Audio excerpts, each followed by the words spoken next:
The Austrian Grand Prix is in exactly 1 week. Now, on paper, the Red Bull Ring looks simple. Just 10 corners and a lap barely over a minute long. But hidden inside that minute are some of Formula One's biggest engineering compromises. Let me give you a breakdown of the track. The lap starts with 3 long uphill straights and heavy braking zones into turns 1, 3, and 4.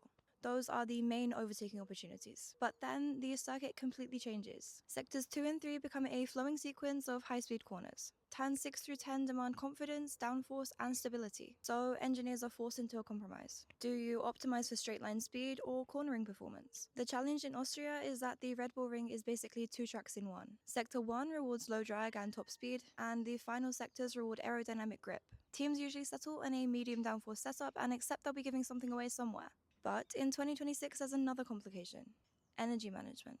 The long, full throttle sections place huge demands on the new power units and battery deployment systems. Deploy too aggressively, and you could run out of electrical power before the next braking zone. And that's particularly important here because the lap is so short.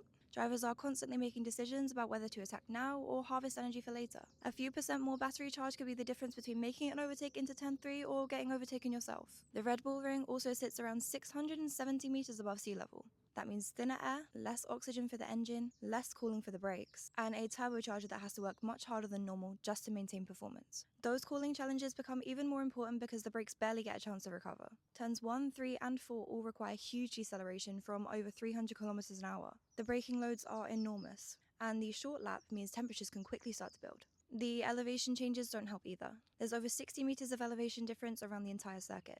At the crest of turns 3 and 4, the inside wheels can become unloaded as the car climbs uphill. If the suspension isn't set up correctly, wheel spin becomes a real problem on corner exit. And then there's the curbs.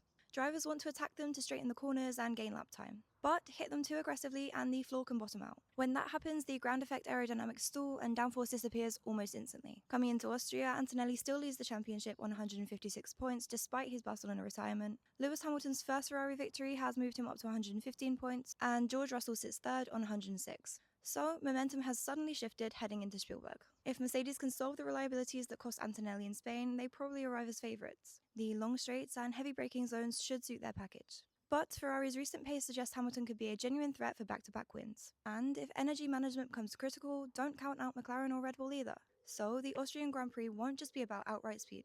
It will be a battle between aerodynamics, energy management, cooling performance, and tyre degradation. And at the Red Bull Ring, the team that finds the best compromise usually wins. Stay tuned for free practice and qualifying, and join me throughout the week for all the coverage.